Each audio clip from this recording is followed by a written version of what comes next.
یہ بیان کیجئے گا کہ شادی کے بعد کیا بیوی کے لیے، زوجہ کے لیے یہ لازم ہوتا ہے کہ وہ اپنے نام کے ساتھ شوہر کا نام اٹیچ کرے؟ ہمارے یہاں پاکستان میں عام طور پہ شناختی کارڈ میں تبدیلی بھی کروائی جاتی ہے، تو یہ کوئی دین کا کوئی تقاضا تو نہیں ہے کہ بیوی کی جو نسبت ہے وہ شوہر کے ساتھ جڑے؟ نہ یہ دین کا تقاضا ہے اور نہ ہمارے یہاں کی کوئی روایت تھی۔ اچھا، یہ روایت تو اگر آپ غور کر کے دیکھیں تو رسالت مآب صلی اللہ علیہ وسلم کے زمانے میں آپ کو کہیں نظر نہیں آتی۔ یعنی ایک چیز تو ہے نا کہ دین میں ایسی کوئی بات کہی گئی ہو، دین میں ایسی کوئی بات نہیں کہی گئی۔ کیا آپ نے کبھی ازواج مطہرات کے بارے میں یہ سنا کہ ان کے نام اس طرح تبدیل کیے گئے تھے؟ ان کے نام ہمیشہ سے ان کے والدین کے ساتھ یا ان کے حوالے سے لیے جاتے ہیں۔ یعنی آپ سیدہ عائشہ کا نام لیں گے تو عائشہ بنت ابی بکر کہتے ہیں، ایسے ہی کہتے ہیں۔ جی ہمیشہ، بالکل۔ اس وجہ سے نہ یہ صرف یہ کہ دین میں ایسی کوئی بات نہیں، بلکہ ہماری روایات میں بھی ایسی کوئی چیز موجود نہیں ہے۔ یہ تو تدریجاً دوسری قوموں سے متاثر ہو کر مسلمانوں نے طریقہ اختیار کیا ہے، اس وجہ سے اب یہ روایت بن گیا ہے۔ لوگ چاہیں تو اس کو قائم رکھیں، اس میں بڑی مشکلات پیش آ جاتی ہیں۔ یعنی جیسے ہی نکاح ہوتا ہے اب اس کے بعد شناختی کارڈ تبدیل ہوگا، ڈگری پہ الگ نام لکھا ہوا ہے، شناختی کارڈ پہ الگ ہے، آپ کی ڈگری پر کوئی اور نام لکھا ہوا ہے، شناختی کارڈ پر کوئی اور نام ہے، تو اس میں بڑے مسائل پیدا ہو جاتے ہیں۔ میرے نزدیک اس کی کوئی ضرورت نہیں ہے۔ لوگوں کا شوق ہے، وہ کرنا چاہتے ہیں کر لیں، لیکن اسلام میں اس طرح کی کوئی بات کہی گئی ہے؟ ہرگز نہیں۔ ہماری تہذیبی روایت میں ایسی کوئی چیز ہے؟ ہرگز نہیں۔ بلکہ ہمارے ہاں تو عورت کی شخصیت کو ہر لحاظ سے ایک آزاد شخصیت کے طور پر قبول کیا گیا ہے۔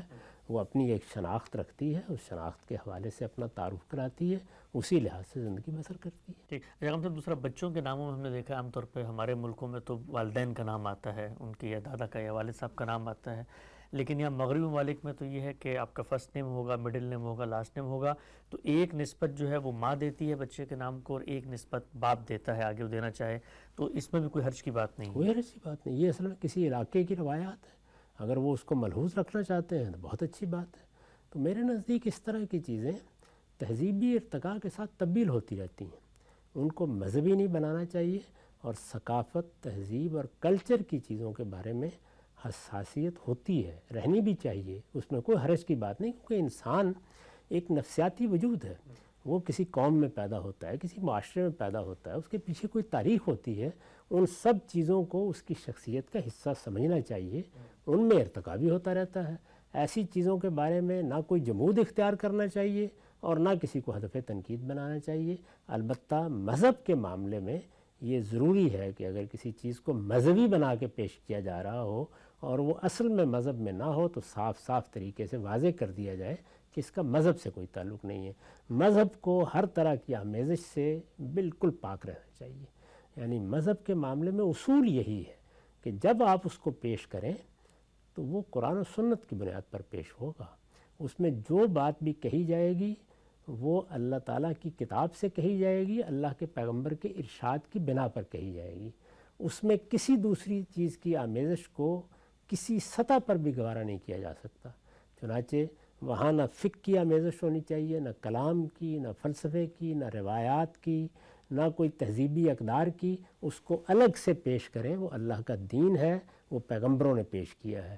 اس کے بعد تہذیبی روایات بھی ایک اہمیت رکھتی ہیں، کلچر بھی ایک اہمیت رکھتا ہے، ثقافت، اس طرح کی دوسری چیزیں انسان کی شخصیت کا حسن ہے، ان کو اس کے لحاظ سے پیش بھی کریں، اپنے بچوں کو بھی سکھانا چاہیں سکھائیں، آگے تعلیم بھی دینا چاہیں تعلیم دیں، لیکن ہر چیز کو اس کی جگہ پر رکھ کر اسی حیثیت سے پیش کرنا چاہیے۔ ٹھیک، ڈاکٹر واضح ہوگا، ہم سب ناموں کے حوالے سے ایک دو چھوٹے چھوٹے باتیں پوچھنا چاہتا ہوں، میں آپ سے خاتمہ کرتے ہیں۔ یہ بتائیے گا کہ ہمارے ہاں یہ بڑا رواج ہے کہ جی یہ نام جو ہے اس کی بھی ایک تاثیر ہوتی ہے، بس اوقات بڑا گرم نام ہے، بڑا جلال والا نام ہے، یہ ٹھنڈے گرم کا کیا کانسیپٹ ہے ناموں میں؟ اور عام طور پہ یہ سوچا جاتا ہے کہ نام صرف وہی رکھیں گے جو مسلمانوں کی تہذیب کے نام ہیں، کیا وہ نام جو اس وقت مثال کے طور پر مغربی قوموں نے اپنائے ہوئے ہیں وہ بھی بچوں کے رکھے جا سکتے ہیں یا صرف مسلمانوں کے نام ہی رکھے جائیں گے؟ یہ جو پہلی بات آپ نے فرمائی ہے یہ تو لوگوں کے توہمات ہیں۔ اچھا، وہ توہمات ہمارے ہاں علم بھی بن گئے ہوئے ہیں، اور اس میں بہت سے لوگ آپ کو بتاتے رہتے ہیں کہ اس نام میں یہ تاثیر ہے اور اس کے پیچھے فلاں چیز ہے اور فلاں چیز نہیں ہے، اس کا فلاں ستارے سے تعلق ہے۔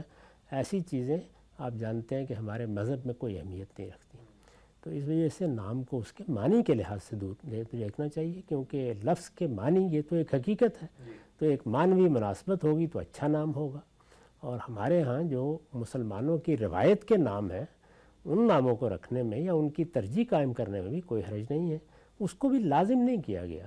یعنی جو چیز ضروری قرار دی گئی ہے وہ یہ ہے کہ نام میں کوئی شرک نہ ہو، نام میں کسی بدعت کا اظہار نہ ہو۔ اگر ایسا نہیں ہے تو جو مقامی نام ہیں وہی باقی رکھے جا سکتے ہیں۔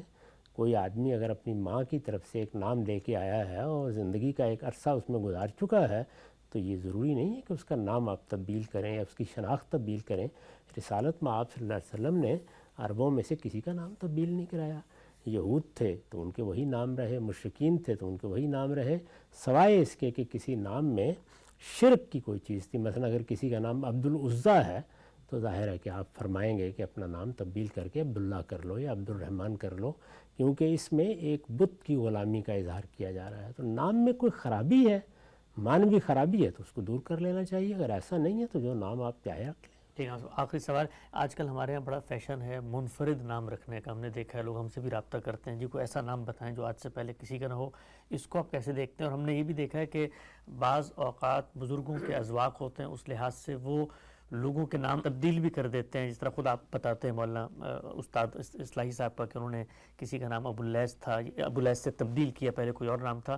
تو یہ جو منفرد نام رکھنا ہے اور نام تبدیل کرنا ہے، اس کے بارے میں اس کا تعلق بھی لوگوں کے ذاتی ذوق سے ہے، میں اس کو ہدف تنقید نہیں بناتا، لیکن میرا خیال ہے کہ جو کسی قوم کی روایت کے نام ہوتے ہیں وہ ہمیشہ بہت اچھے لگتے ہیں جی، اور ان کی ایک مناسبت بھی ہوتی ہے، وہ تاریخ کو یاد بھی دلاتے ہیں، وہ مختلف شخصیات سے نسبت بھی پیدا کرتے ہیں۔